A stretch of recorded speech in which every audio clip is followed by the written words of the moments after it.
We found where they're getting in.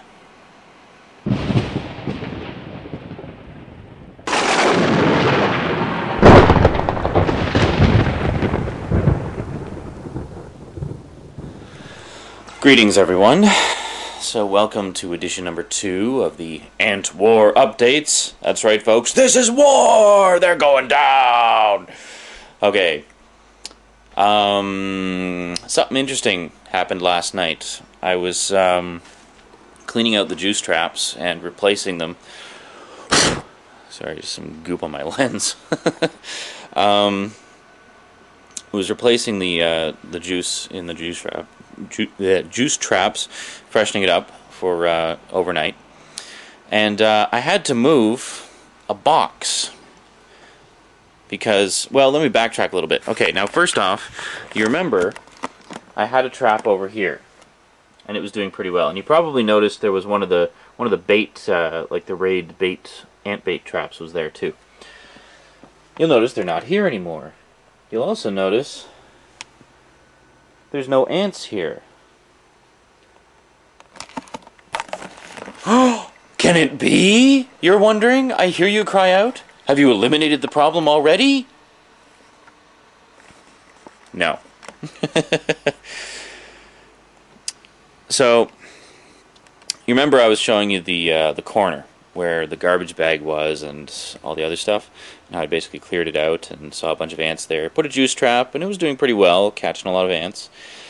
Well, I noticed that since putting the trap there weren't any ants going over to the one by the entertainment unit.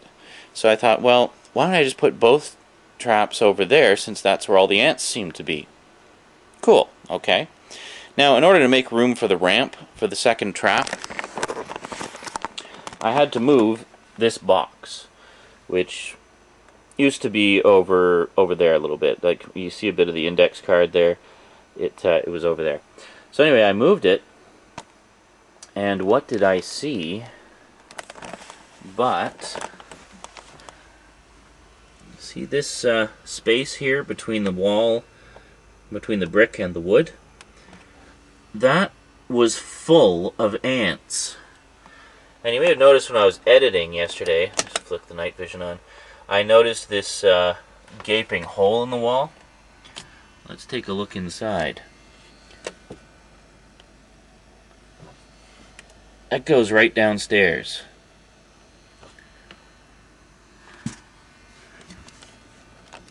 And it's dirty as hell. So, basically, that's where they're getting in. Now, whether they're coming in from outside or from downstairs, I don't know at this point.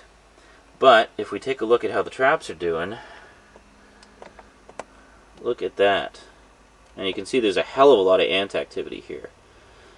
So basically, and then what I also did was I took 3 of the raid baits and put them here as well.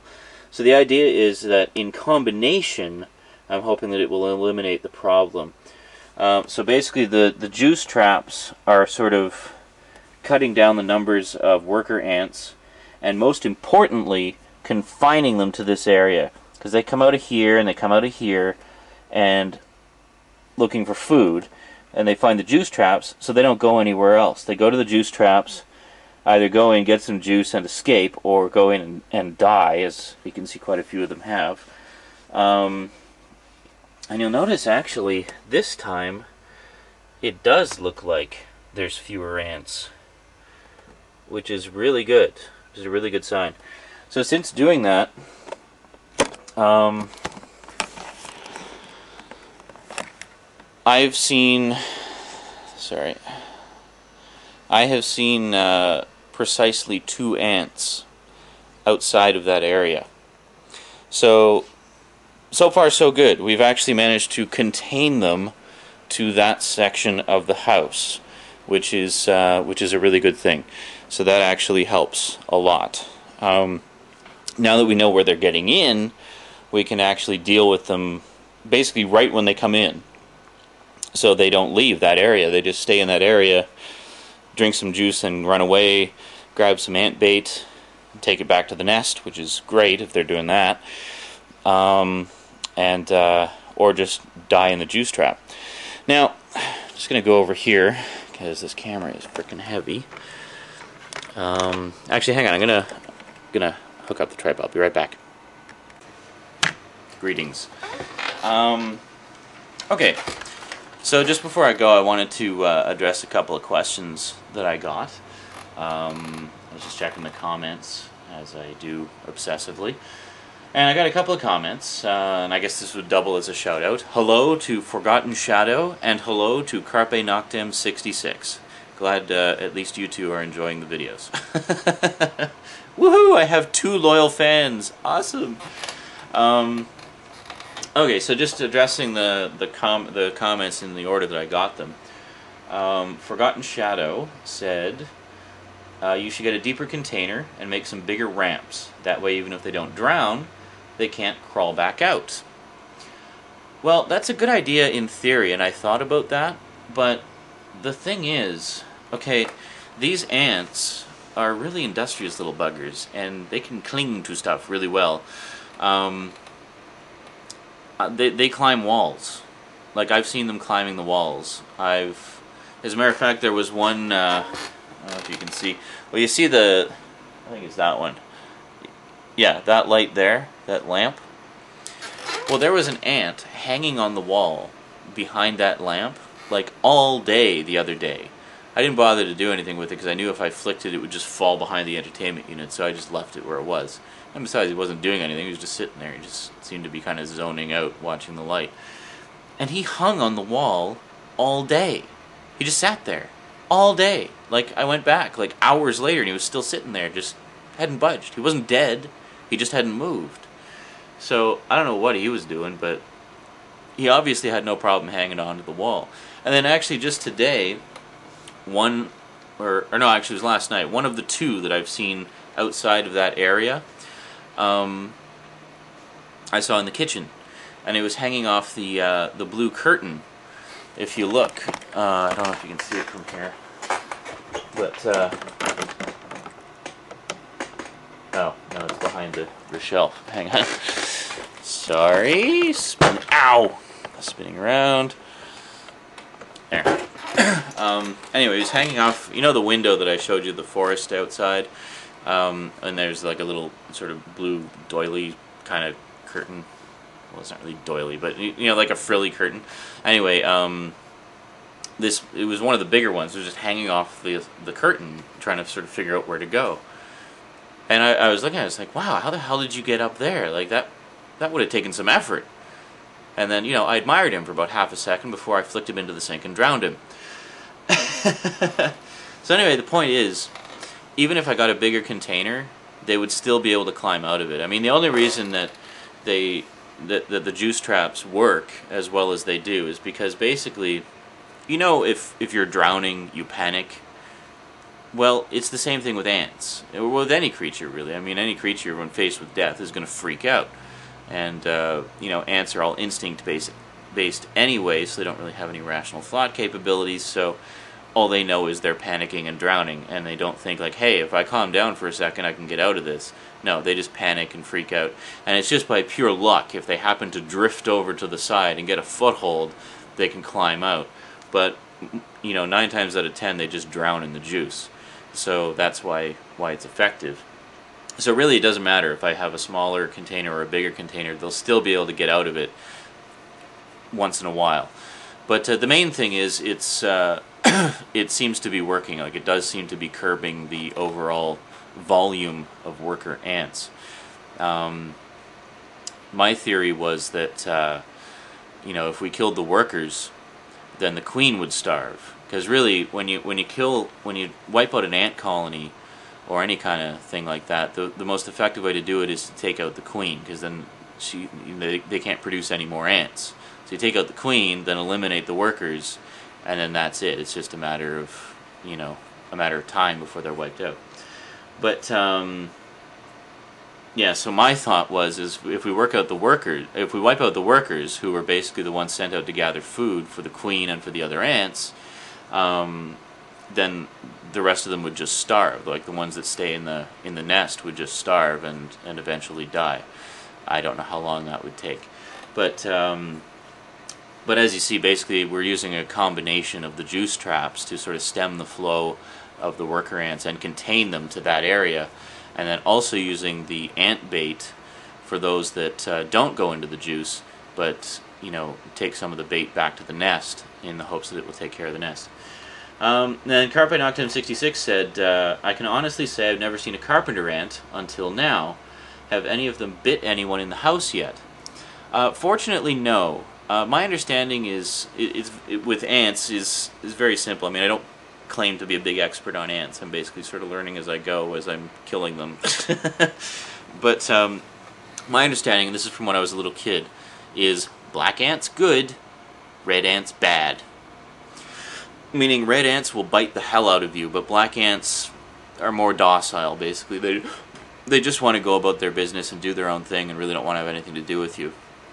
I mean, they'll bite you if they feel threatened, obviously. Like, I remember when I was a little kid, I had some ants that got stuck in my shirt. And I felt this, like, pinching and, like, stinging. And I was like, what the hell is that? They're, like, stuck, rolled up in the back of my shirt. And I was like, what the hell is that? And I kept trying to, like, sort of scratch it. And the more I scratched it, the more they would be biting me. I didn't know that it was ants at first. So then I unrolled my shirt. It's like, ow, ow, what the hell? And then I unrolled my shirt, and then these two just dinky little black ants fell out. And I was like, oh, I was getting bitten by ants. And it was funny because that was a real, like, big moment in my little kid life, because I didn't actually know that ants would bite at all. I thought, like, oh, but they're black ants. They're not supposed to bite. But I quickly deduced that it was because they felt threatened, because they were trapped in my shirts. They were just desperately trying to do anything to get out, so they're just biting anything they could. So anyway, yeah. But with carpenter ants, I was actually reading a little bit about them on Wikipedia. Now, I know Wikipedia isn't considered the definitive source of information on anything because it's user-generated, but at the very least you can get sort of a general sense of things, and if nothing else, it gives you a jumping-off point to more deeply research information. So anyway, I just wanted to get sort of a general sense of what's the deal with carpenter ants and what should I be concerned about. So carpenter ants, you may recall in the previous update I was talking about how they're sort of the ant equivalent of termites. That's true to some extent. One thing I didn't know, which I learned, was where termites actually eat the wood and use it for sustenance, carpenter ants don't. They actually just burrow through the wood and clear it aside. So in a particularly heavy infestation, whether it be a tree or a house, you might see what looks like little piles of sawdust, because they've actually tunneled through the wood and moved the residue aside to it's much like an anthill. The only difference is they're doing their anthill, like their tunnels and stuff, in wood instead of dirt or sand or whatever. So it's the same kind of principle. So instead of a little pile of dirt, you have a little pile of sawdust. So same kind of thing. The thing that the article I read said is of concern is if you see a lot of piles of sawdust at like the points of entry and stuff, generally it means that by that point the damage to that area is quite severe. And in cases like that, you want to actually physically remove the nest and replace the wood that was chewed through, because by the point you're seeing that kind of physical evidence of damage, that area is likely structurally unsound. And it gets quite brittle after a while. I mean, it's, obviously ants don't need a lot to support their weight because they're not very heavy, but a house certainly does. So I haven't seen any little piles of sawdust or anything, but we'll be keeping an eye out. So anyway, we're going to, Annetta's also getting some spray raid, so we're going to spray that whole area, the hole in the wall and stuff, and just try to see if that makes a difference. My paranoia, of course, is that as soon as we spray in there, we're going to get like an avalanche of ants, just a river of ants pouring out of there in panic, and we're going to get, it's going to be terrifying. I actually dreamt about killing ants last night. I had a dream that we had a 2-floor house, and the ants were all on the main floor, and then there was the upper floor. So I was using a spray thing of Raid to kill the ants.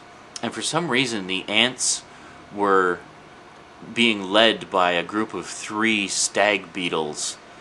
I don't know why. Stag beetles have nothing to do with ants. Stag beetles are these big honking beetles with massive pincers. They're actually quite impressive looking. But I remember having a book when I was a little kid that had pictures of stag beetles, and I just thought they were the coolest looking things. So then when I heard of the concept of a stag party, I was like, what, like with stag beetles? What? Yeah, anyway.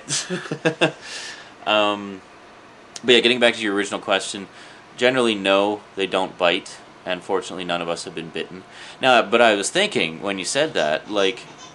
Oh, Rosie's up from her nap. I would just quickly finish. I was thinking when you said that, like, if you did get bitten by a carpenter ant, God, that would hurt. I mean, they can chew through wood, so what's that going to do to you? Anyway, I gotta go get Rosie, so I will talk to you folks later. Daddy's coming.